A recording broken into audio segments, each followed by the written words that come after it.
So given that that's how most of us, the mere mortals, approach these crucial conversations, through some combination or choice between silence or violence, what do the best do? They get to dialogue. Dialogue, very simply, is the free flow of meaning. That's the best predictor of results and stronger relationships in crucial conversations.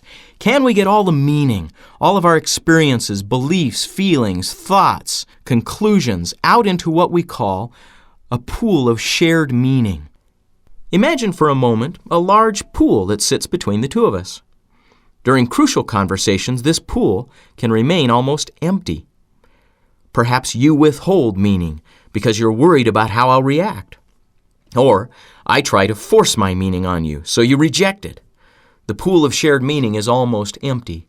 We fail to develop a shared view of the situation. We have no shared goals. By contrast, during healthy conversations, both of us share liberally everything that is relevant to our conversation. We don't understate or withhold meaning. Likewise, we don't overstate or bludgeon each other with our points of view. Instead, we share. We contribute it to the pool, then encourage others to do the same.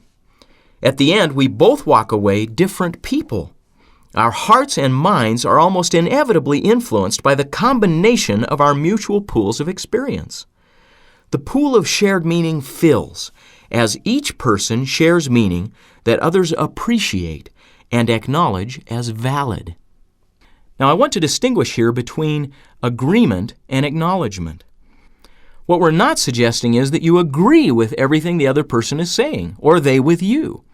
What we are suggesting is that you appreciate it, that you listen to it, that you acknowledge it as a valid point of view from their perspective. That's all.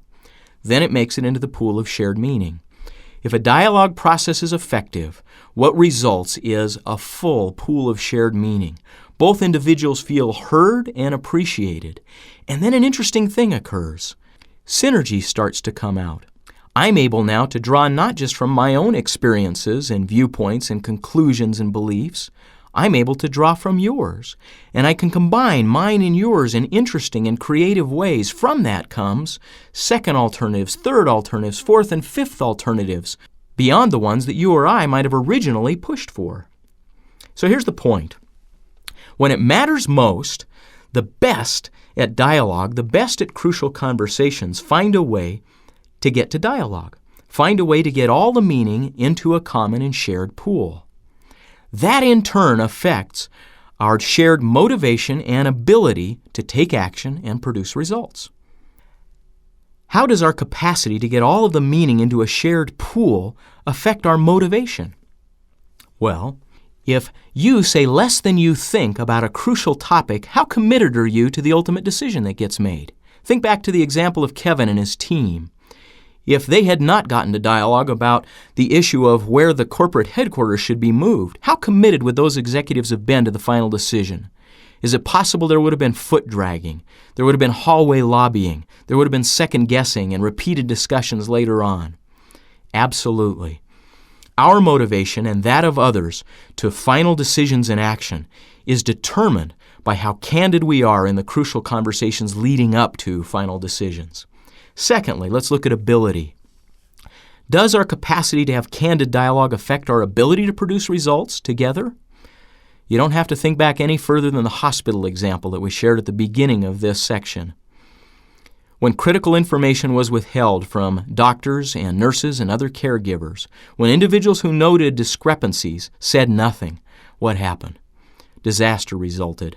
When the converse occurs, when someone tries to force meaning on others, you have the same reaction as you do when someone tries to force something down your throat. You gag. You don't accept what they're saying. You don't acknowledge it. It doesn't go into a pool of shared meaning. It gets thrown right out. You might pretend to accept it for the moment, but it will not affect your motivation and your ability to act jointly with others in a unified fashion to produce shared results. In one sense, the pool of shared meaning represents the IQ of people in a relationship, in a team, or in an organization. If critical meaning is withheld, the pool of shared meaning is small, and individually smart people, those with IQs of 120, 130, or 40, or even more, can act like absolute morons, imbeciles, and produce disastrous results all because of their inability to engage in crucial conversations. So there's the goal. Our objective is dialogue, the free flow of meaning, because that will fill a pool of shared meaning. That will determine our capacity to take intelligent and unified action, which will in turn lead to dramatically better results.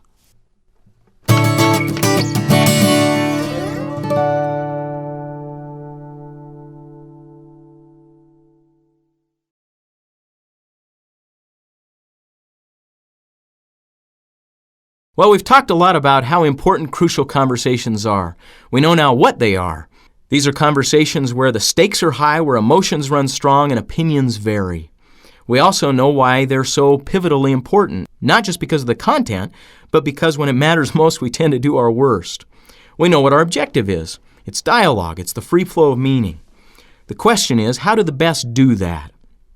Well, we've followed them around for much of the last 20 to 25 years, and we've had the opportunity to watch them when the going got really tough. We watched, for instance, a CEO sit down with her CFO and explain how she thought he might be embezzling. Imagine how that concern would have been handled by most leaders through covert data gathering, protective policies, and ultimately an ugly confrontation.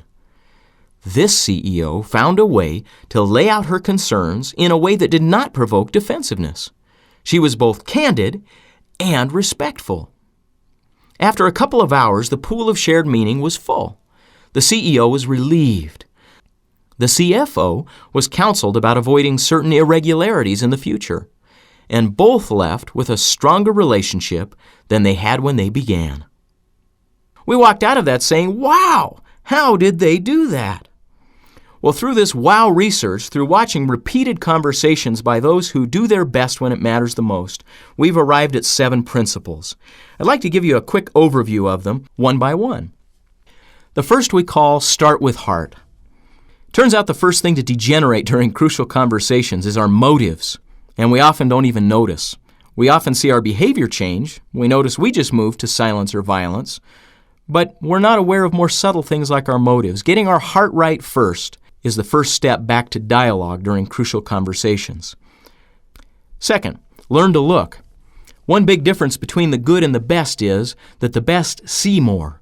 They have a way of looking at crucial conversations that helps them see and respond to problems before they get out of hand.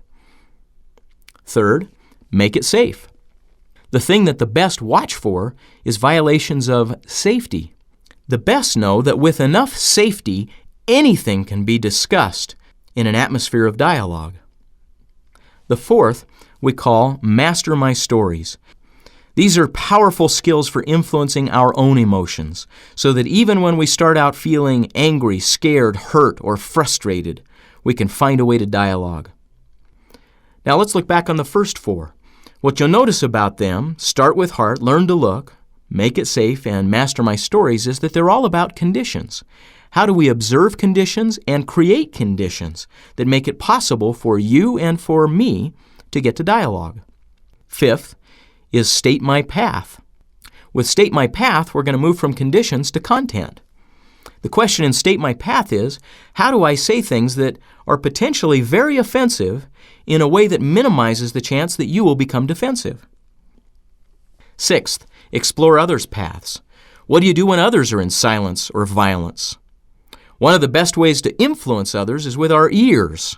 By exploring others' paths using key skills, we can help bring them from silence or violence back to dialogue and filling the pool of shared meaning. Finally, move to action. The biggest risks in crucial conversations are at the beginning and the end. At the end, when we move from how do you see things to who's going to do what by when, or how do we make a decision about all of this stuff, the conversation once again becomes a little bit dicey. Move to action is best-in-class skills that people use to manage those pivotal moments. So there you have it. Start with heart, learn to look, make it safe, master my stories, state my path, explore others' paths, and move to action. 7 principles that will help you get to dialogue when it matters the most.